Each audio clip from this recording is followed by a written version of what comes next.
Thank you, and coming up in this incredibly exciting show, a young woman changes a wheel. An older woman drinks some lager. And Richard looks at a book. Look at that.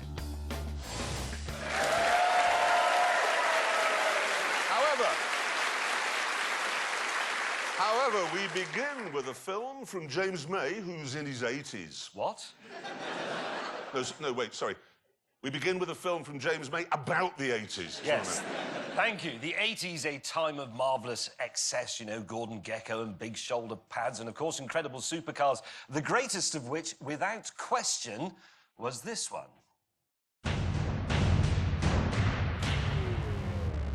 The Ferrari Testarossa was excess on wheels. Be it looks, attitude, or even size.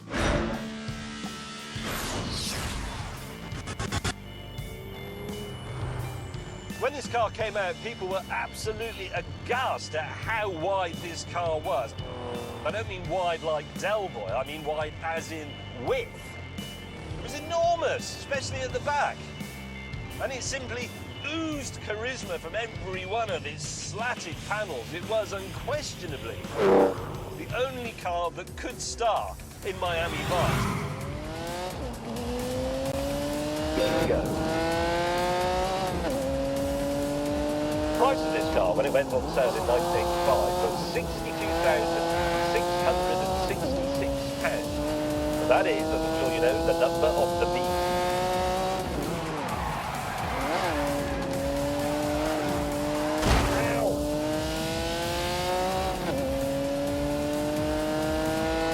And when you were beasting 5 metres each well, we were doing 180 miles an hour. That was an astonishing figure for the time. Well, that's remarkable. Right then, let's go. Ow!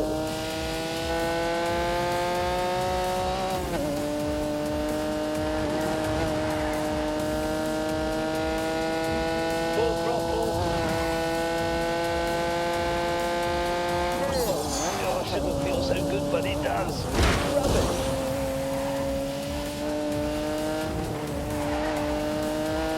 Go! Oh no!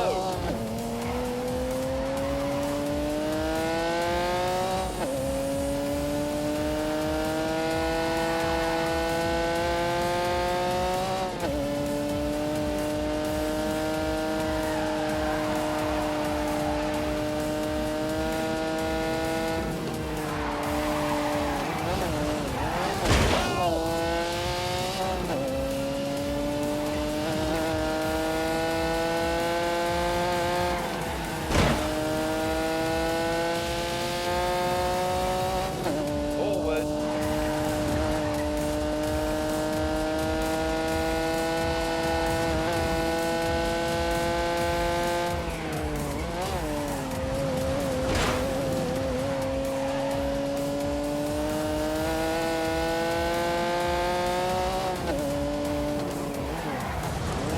Ow! Go.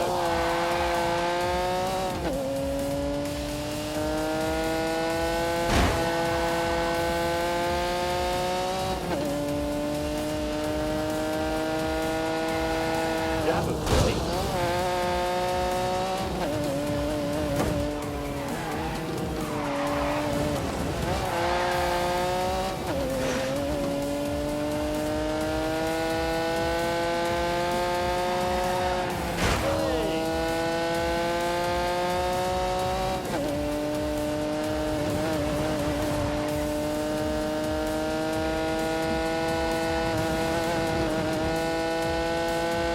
Yes! In fact, Enzo Ferrari loved that show so much, he actually gave its star, Don Johnson, his own Testarossa. And Don was just the tip of the celebrity iceberg.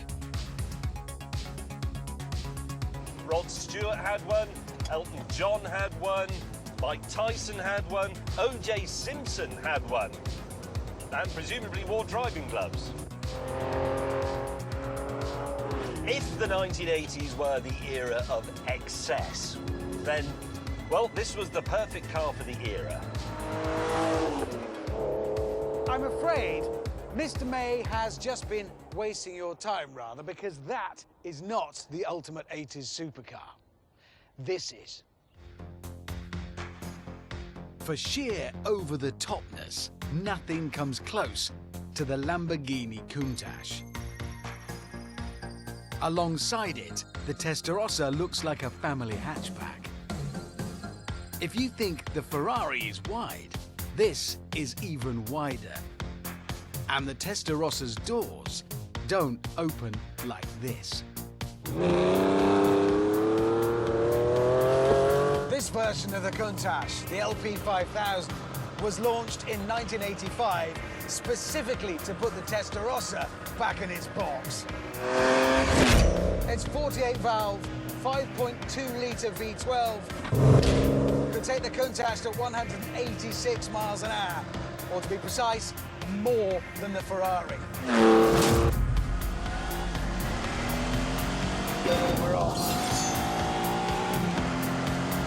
The thing is, supercars, to me, are all about being the ultimate. Doesn't matter what that is, but it has to be an ultimate. And this is the ultimate bedroom wall poster car. When I first saw one of these as a kid, it lit a flame in my heart. And when I saw one today, the middle-aged man, that same flame roared into life. What an astonishing feeling!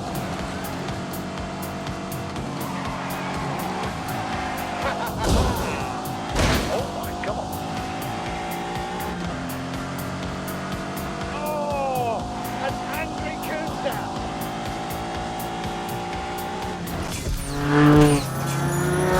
And this incredible machine, 86 miles an hour, or to be precise, more than the Ferrari.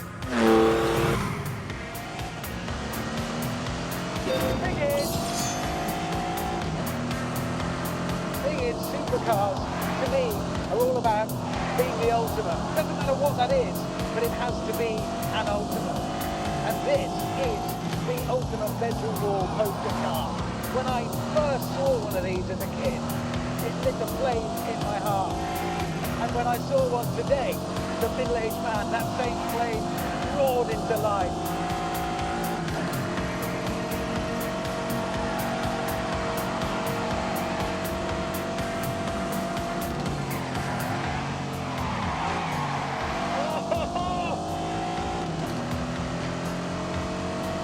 I look pretty cool.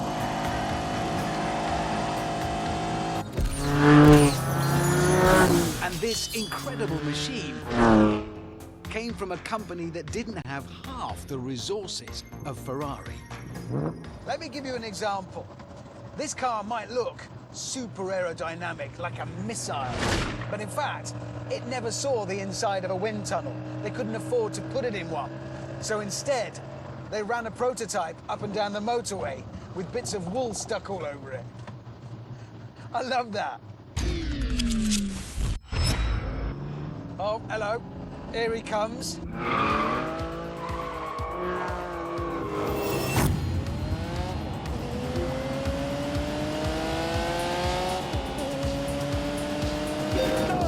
Right then, let's go.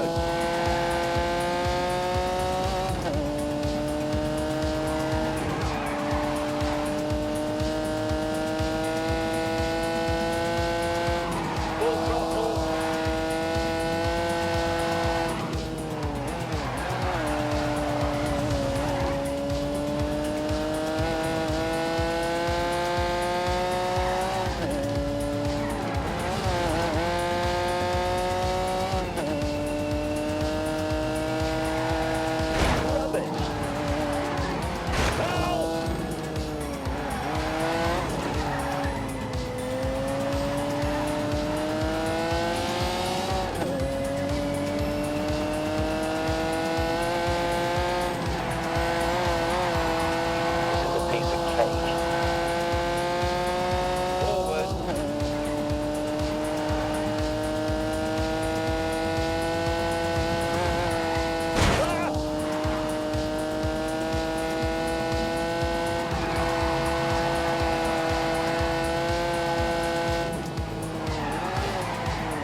Eventually, we pulled over so we could continue arguing face to chest.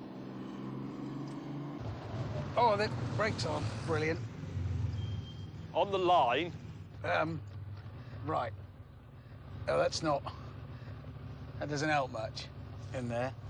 you can't see behind you, can No, you? I just want to be really accurate, and you can help with that. That's in the way, and that's in the way. That's why the early ones had a periscope. Unable to agree on anything, we decided to take a more intellectual approach by having a drag race. Now, on paper, the Lamborghini is faster, definitely, but as we've already observed, Lamborghini were a bit fast and loose with their performance figures back in the day. So now, finally, we can find out for real. He's a liar and a cheat.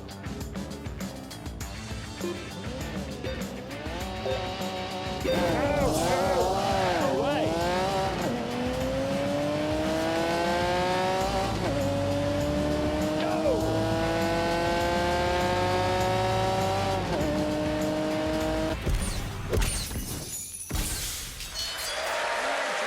With their performance figures back in the day. So now, finally, we can find out for real. You're not right, you know that, don't you?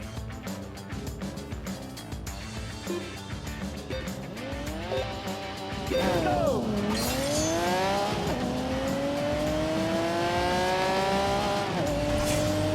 Get faster. Full throttle.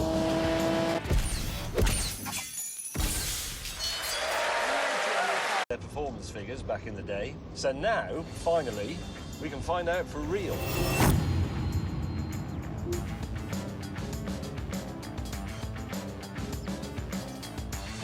Three, 2, 1, go!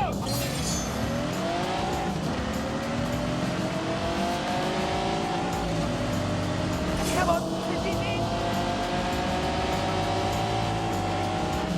Keep going!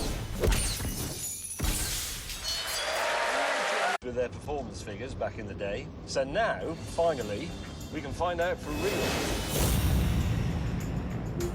Didn't like that at all.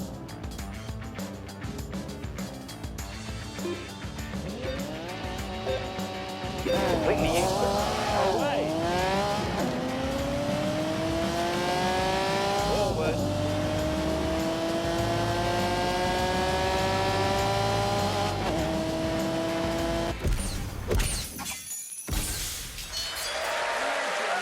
With their performance figures back in the day. So now, finally, we can find out for real. Oh my god.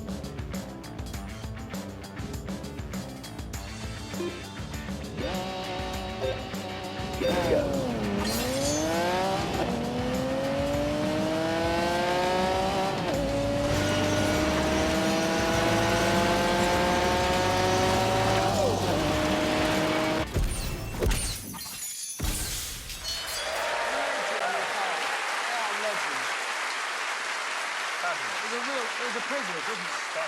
Yeah. Couple of things I think you forgot to mention in that film. Hang on a minute. What? By attacking those cars, you are destroying the very foundations of everything we love and hold precious. And now it's time to destroy them a little bit more by seeing how slowly those cars go round the Ebola-drome.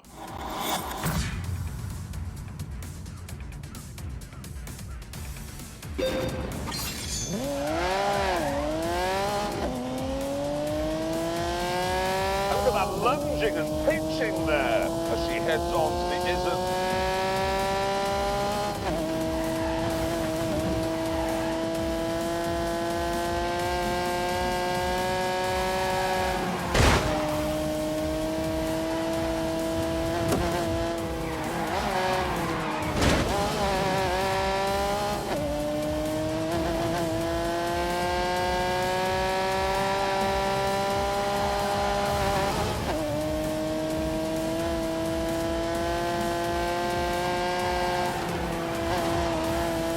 Back towards Old Lady's house, lumbering towards substation.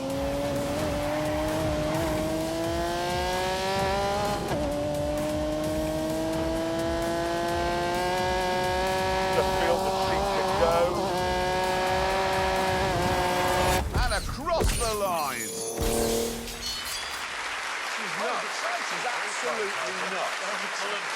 Like sliding a Testarossa. I wouldn't do that for all the tea in China. Technical point that might confuse the viewers. You just said the raw from the flat 12, Yeah. which is sort of right, but I said V12. I knew you did. Which is also sort of right, because it's not a boxer, so it's a 180-degree flat V12. Like that. There you Literally not interested. It's a flattish V12. Anyway, Flattish. it's now time to see how the Lambo got on.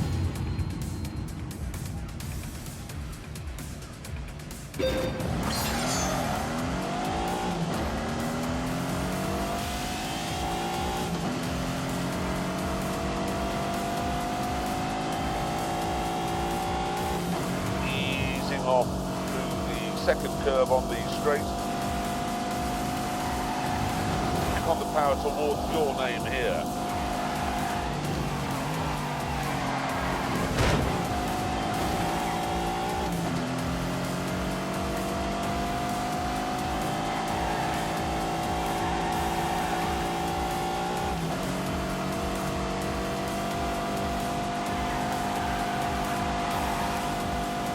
The joyless wrestle back towards Old Lady's house. Now the damp dash towards substation.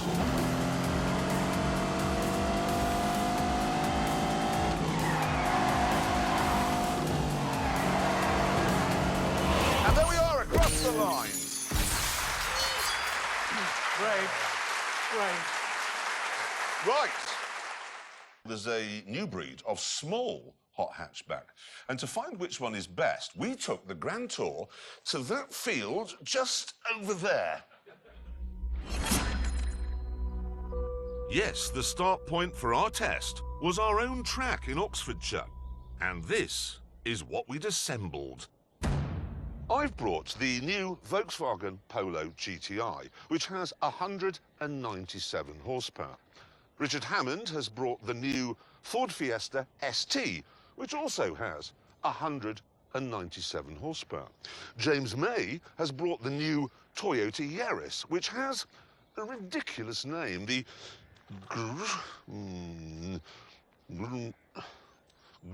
how do you say that?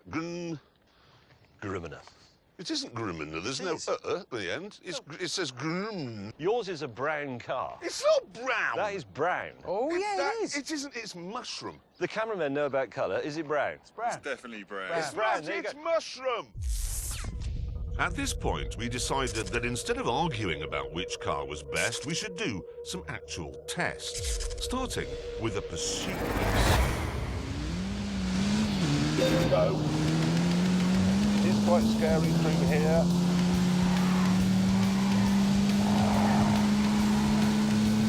Get a bloody move on.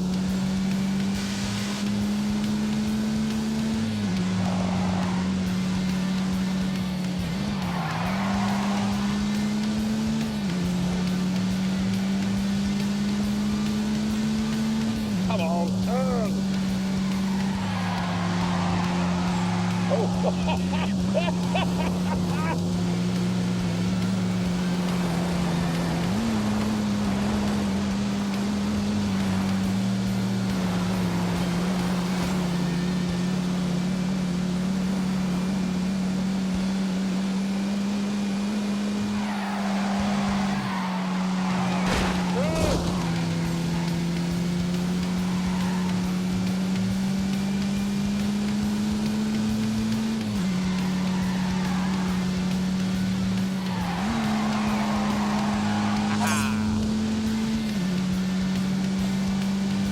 Drive carefully.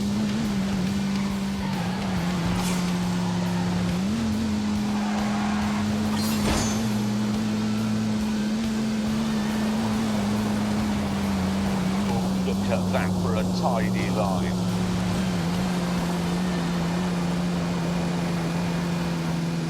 Ow, God, that looks tricky. It is quite scary through here.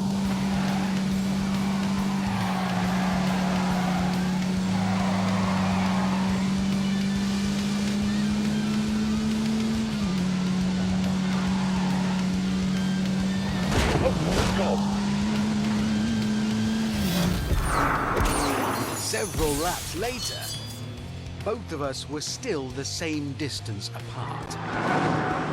It's just occurred to me, we both have the same knowledge of this track. We both have 197 horsepower. This race may take a while. However, Brakes are fading. I can feel them fading a bit. They do get hot. mine, meanwhile, had got smoky hot. So, much to the annoyance of our colleague, we decided to call it a draw. Can I just say, if this was a proper race rather than a catchy-up race, I'd now be in the lead because I treated my car properly and didn't overheat the brakes. Have you heard this? I did hear But that. you don't pause So, in in other a words, race. if you drive slowly, you win. Yes, because my brakes aren't overheating. I could still be You going never went round. more than 28 miles an hour. Rubbish! When did you watch a motor race on the television, on Grandstand or whatever? And they said, "Oh, Rather we're just than gonna listen have to any balls 'cause more the of cars are May's big cars." bizarre theories on motorsport, we decided to move on to the next challenge. A drag race. Let me talk you through the engine. It's a 2-litre turbo. What do you want? 3, 2, 1, go.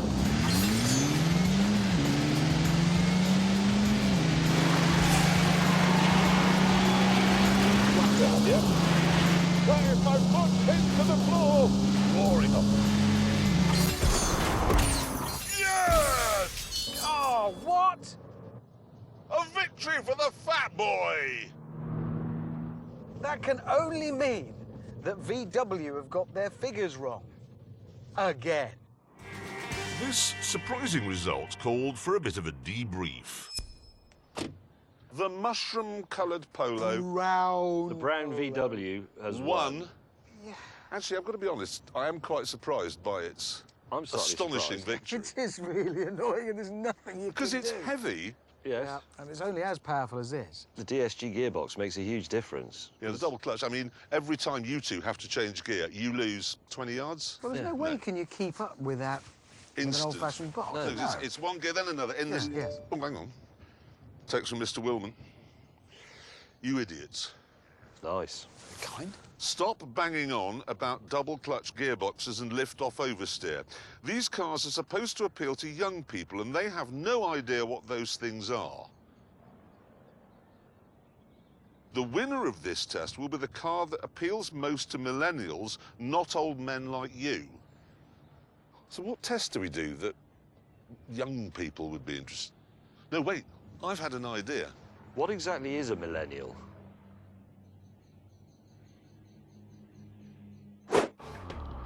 Once we'd explained this to James, we left the test track and began our new youth-friendly road test. Communist. What? Childish nonsense. Go.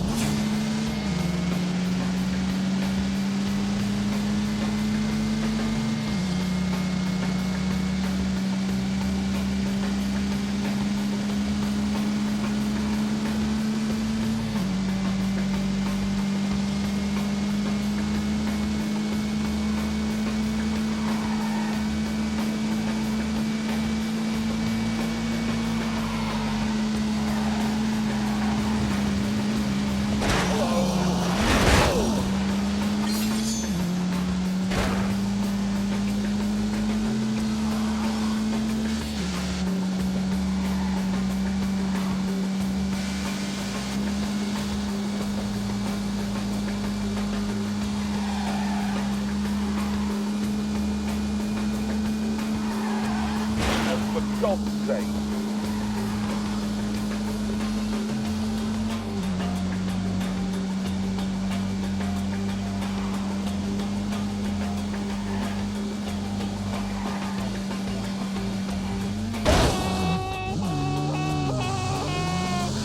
I'm back in the race. Terrified. Hang on, that's not gone well.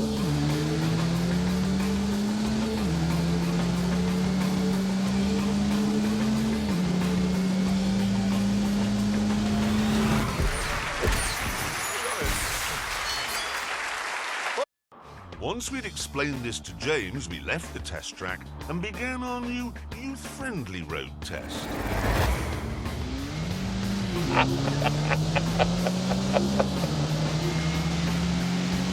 Go.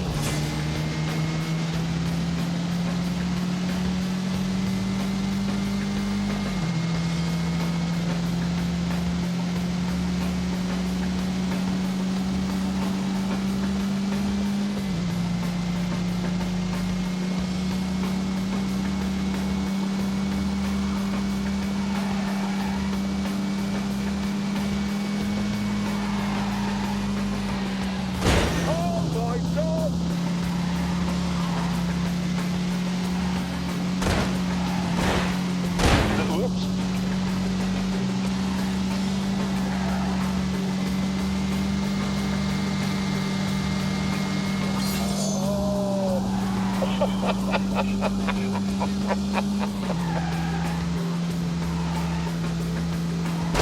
dearie me.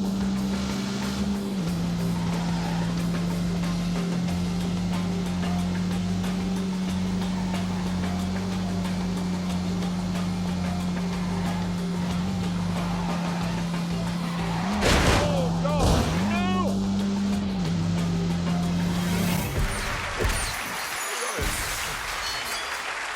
Apart from you drinking plastic, which is evil, I thought that was all going rather well, the test appealing to young people. Yeah, we'd talked about carbon dioxide and polar bears and expressed our support for the Labour Party. Yeah, I mean, apart from the bit where the juicer blew up in my face, obviously it was all going rather excellently, we It thought. was, yeah. Yeah, but unfortunately, Mr. Willman said we hadn't got the idea at all. No.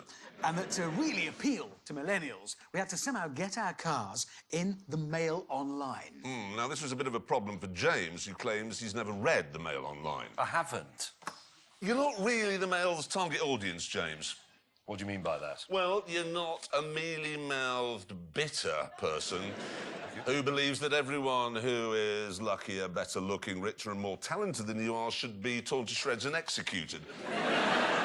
Right, well, whatever. The rules were simple. We had to drive into London and then do something with our cars that would get the paparazzi to take a picture of them. Yes, and then the winner would be the person who got the most amount of those pictures actually published. I decided that what I'd do was take my wife out for dinner at the glittering Bluebird restaurant on the famous King's Road. It's a popular haunt for the Paps, this, and I felt sure we'd be snapped getting out of the little Ford. Okay, right, so remember to smile and look like you really like me. Like a lot. Right. On my hand, there. And then we'll just stand around for a bit. Looking forward to dinner with my wife, Mindy.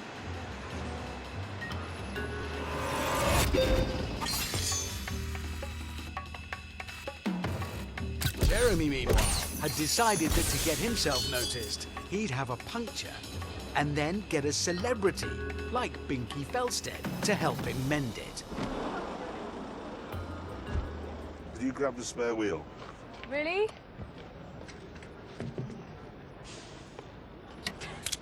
You have to twiddle it so the car goes up, like really high in the sky.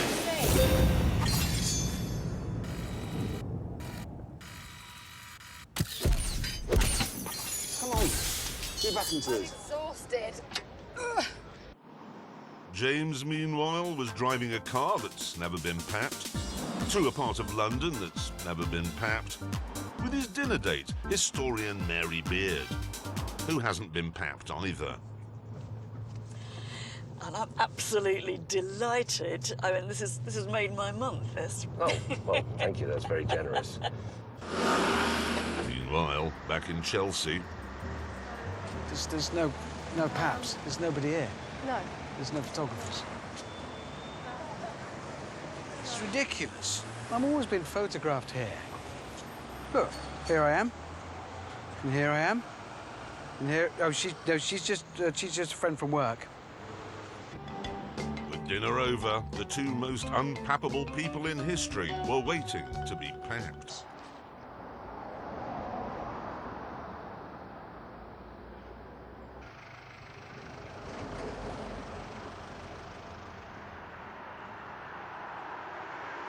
I just had a thought.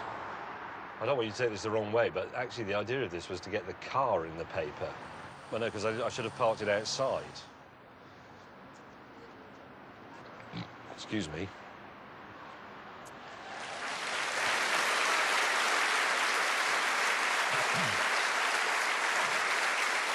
James, did you burp in front of Mary Beard?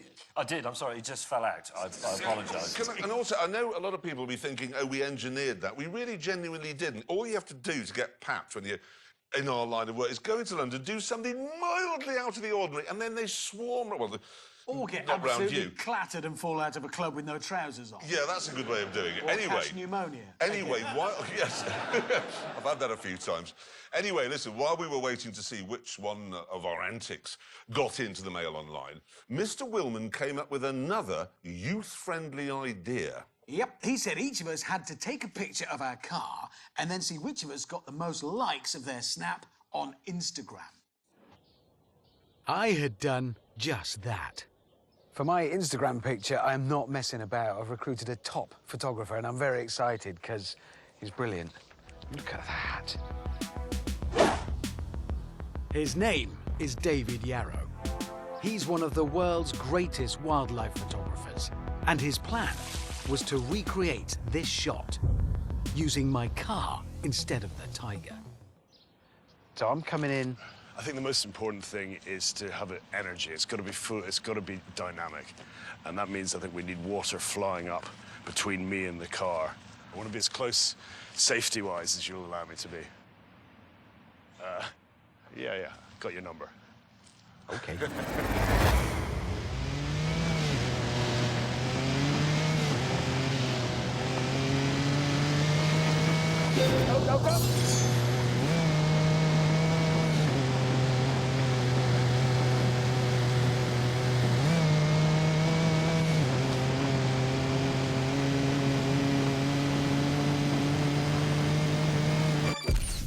Eventually, my shot was in the can.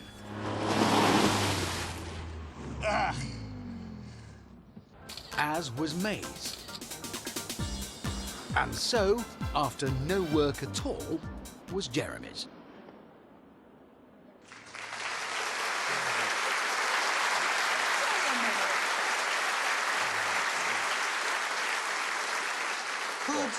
Could you have made any less effort with that challenge? No, you're right. I should have put a puppy in it, because Instagram loves a dog. Yeah. Anyone on Instagram, it's all just dogs, basically. Anyway, with our pictures posted on Instagram, we were all given another challenge to see who could get the most views of their car on YouTube.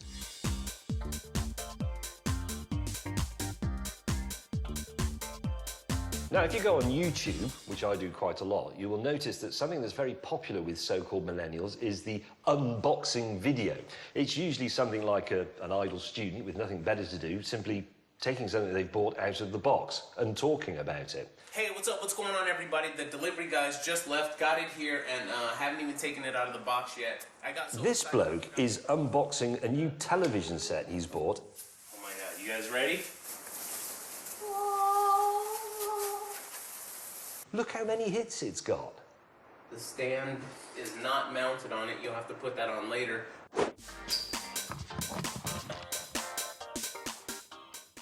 Hi guys, it's May. Welcome, brothers and sisters, to my latest unboxing video. And this is a big one. It's a car.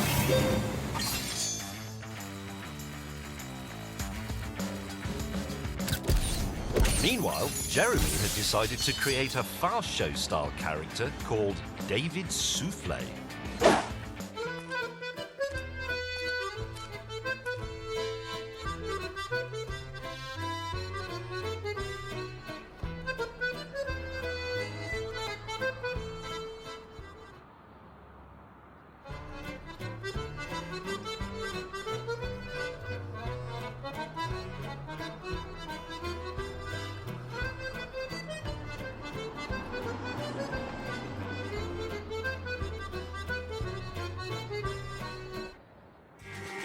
Back at the airfield, my next stunt was ready. Right, now down there is a man. I don't know his name, but it doesn't matter because in a moment I'm going to run him over. 3, 2, 1. This is undignified. And here we go. Yes! Didn't kill a man.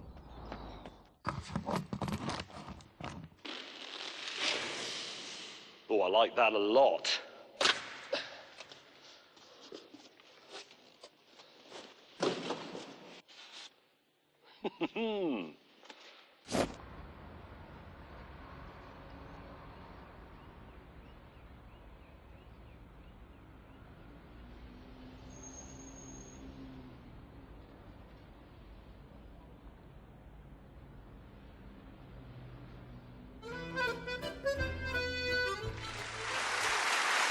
was an impressive stunt. Pretty cool, yeah. That's pretty for that.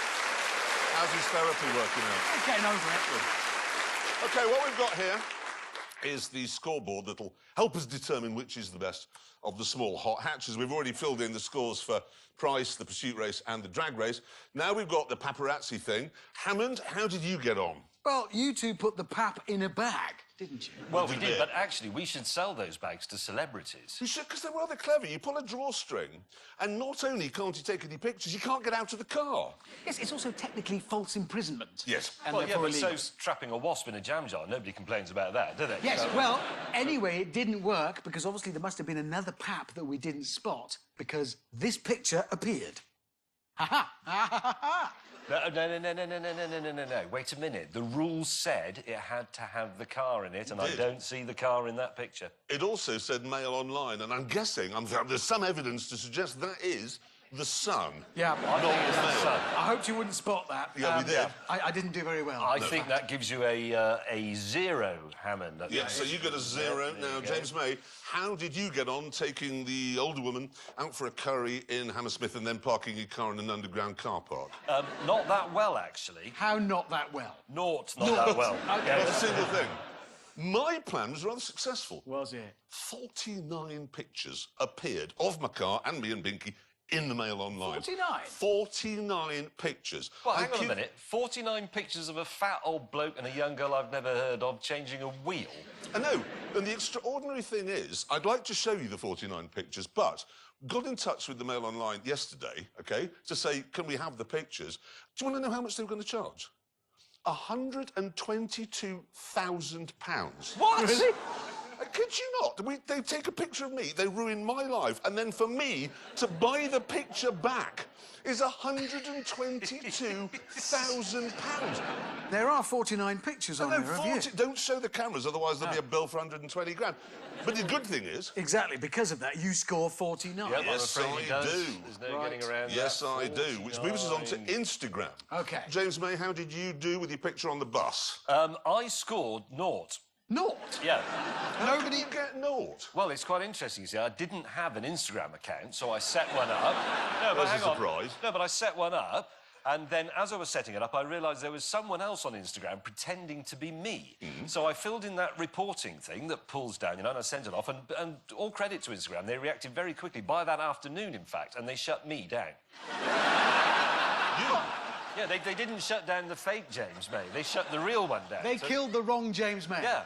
OK, well, that's quite interesting. What's interesting me, though, is that there's a man somewhere out in the world, or woman, who's thought, I could pretend to be anyone I like. I shall pretend to be James May. I know. It's not very ambitious, Well, is it? but is George remarkable. Clooney. I know, but anyway, the net result of that, as they say in the army, is that I have Naught. You're Yes. doing very well I've here, got aren't one, you? yeah. This is good. So, Hammond, how did you get on? Well, my picture was brilliant. Look at it.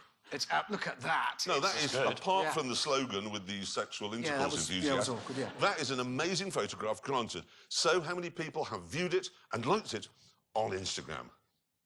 9. Well, they block you as well. 9. No. You see, I don't really do Instagram, Yeah. so I don't have many followers, so only 9 people have seen it. Oh, dear, because I got 54,000. Oh, for God's sake!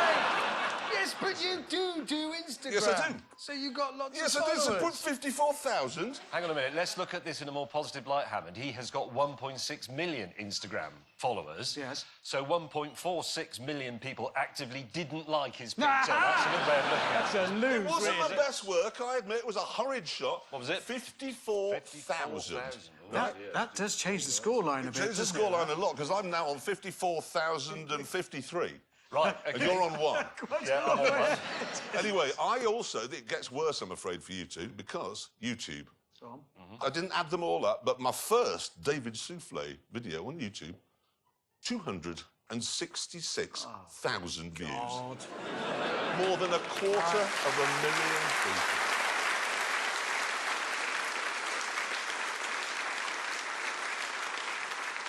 You are ahead now. Yes, I'm that's just comfortably in the lead, I would Yeah. say. Yes. So come on, Hammond. 16,800. What, for all that effort? I know! I don't get it either because I gave it a really cool, tempting caption.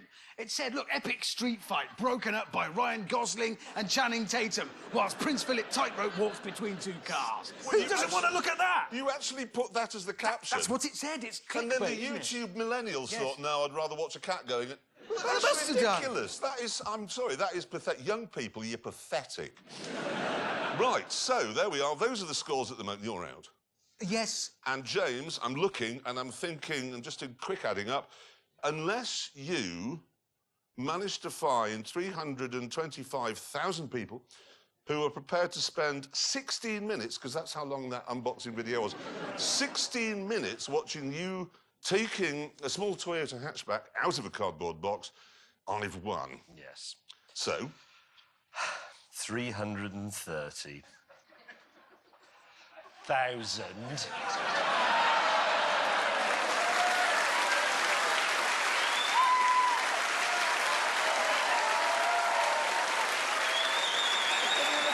Out of a box. Oh, he's doing the dance. You see this dance? How does he always manage to win? Well, I think on this occasion it was partly because you tried to appeal to millennials by creating a fast show type character when nobody under 40 has ever heard of the fast show. No, that's exactly right. You might as well have done the comedy adventures of Neville Chamberlain in 1939. That would have been better. So, because there are more people who'd rather watch an old man take a small car out of a box than watch him endangering an office junior or me wearing a moustache, we have to deduce that the best of these small hot hatchbacks is comfortably the worst. Yeah, that is our conclusion. Yeah, and on that terrible disappointment, it's time to end. Thank you so much for watching. See you next time. Goodbye.